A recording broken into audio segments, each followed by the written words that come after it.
j'espère que vous allez bien.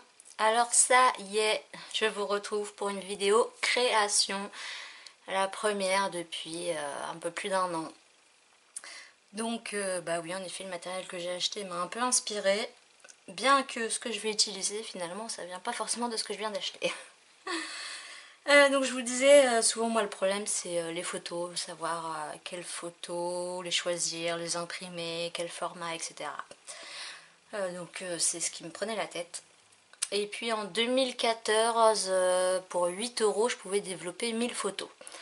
Donc sur l'année 2014, j'avais sélectionné 1000 photos et j'en ai jamais rien fait, c'est resté dans la boîte. Et donc je me suis dit, bon, comme à mon avis je ferai jamais d'album, voilà, je vais piocher dedans les meilleures photos. Et puis je vais me faire un petit tas de côté pour les photos qui seraient sympas à scraper. Et puis voilà, après je prendrai, voilà, donc aujourd'hui c'est cette photo qui m'a inspirée. Donc bon bah alors ça date hein, parce que c'était en 2014. Donc ma fille avait 7 ans et elle en a maintenant 14. Donc voilà. Et donc je me suis dit bah, pourquoi pas essayer de faire un album que de 2014. Voilà. Alors je sais pas trop si je pars avec ça. Parce qu'en fait ça, donc je vous l'ai montré dans ma dernière vidéo, c'est ce que je viens d'acheter. Mais après c'est vrai que pour tourner les pages, c'est un peu... Alors, je vais peut-être commencer avec ça, ou sinon...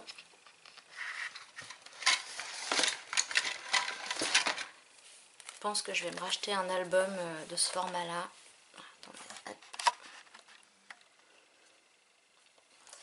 Donc là-dedans, je mettais mon art journal et quelques pages de scrap. Mais je crois que ce format-là, voilà, c'est plus sympa. Voilà un peu... Donc ouais, je vais peut-être plus partir là-dessus, puis je rachèterai un classeur plus tard. Sachant que j'ai que des pages entières pour l'instant. Est-ce que ça s'insérerait dedans? Je vais voir, je vais déjà faire ma page et puis je verrai après dans quoi je la mets. Hop. Donc je suis partie avec cette photo, donc j'ai déjà un peu réfléchi, donc je l'ai coupée en format carré. Dans un bloc de papier uni de cardstock, j'ai choisi ces deux verres là. Et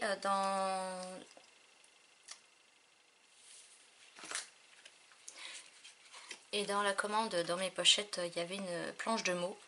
Et justement, il y avait douceur de printemps. Et je me suis dit, ça collait pile poil, c'est vert, et c'était au printemps. Donc je me suis dit, voilà. Donc j'ai coupé grosso modo un morceau de papier vert.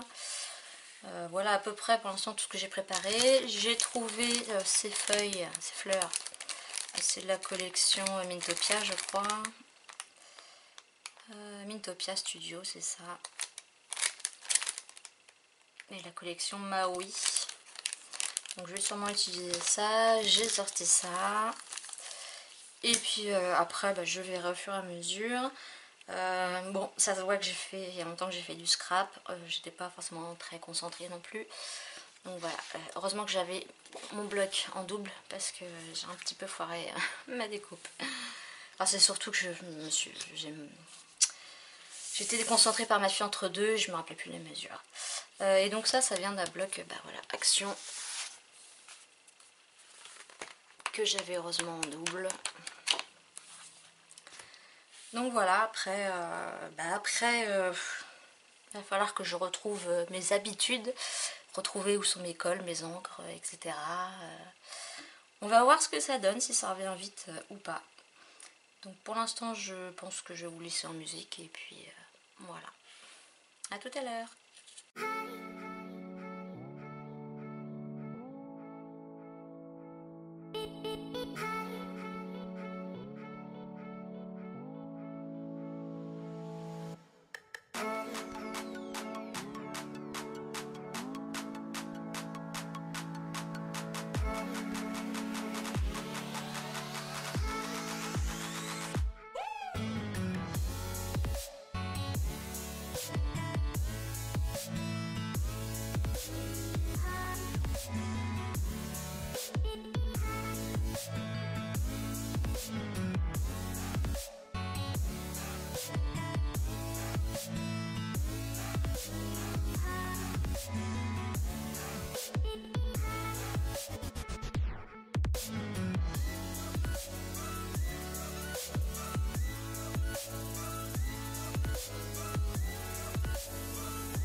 Et voilà, ma page est terminée et j'en suis plutôt contente. Je sais pas combien j'ai passé de temps dessus, mais voilà, finalement ça m'a plu. Et puis bah, vous avez vu après, finalement je suis revenue dessus. Donc j'ai modifié, parce qu'en fait, vous avez vu avec mon tampon dateur, il commence qu'en 2019, donc ça va pas. En plus j'avais oublié, mais les inconvénients du scrap, voilà c'est ça. Et puis après je me suis souvenu que j'avais Madimo, donc j'ai pu faire un joli petit cadre autour de la date. J'ai rajouté des paillettes Stardust de stickers de chez Rangers sur le view. Les bandes roses, bon là j'ai pas vu, voilà, il y a un petit couac, mais bon. Et puis après je me suis souvenu que j'avais ma règle spéciale pointillée et autres. Et donc voilà, bon après il n'y a plus qu'à attendre que les glitters sèchent, donc ils vont être translucides. Donc voilà, je vous montre le résultat de plus près. Voilà. Donc je suis plutôt contente pour une reprise et puis bah, je pense que ça va me motiver pour reprendre. Donc j'espère que cette vidéo vous aura plu et puis bah, je pense que je vais vous dire à bientôt pour une prochaine page ou prochaine vidéo en tout cas. Voilà, à bientôt!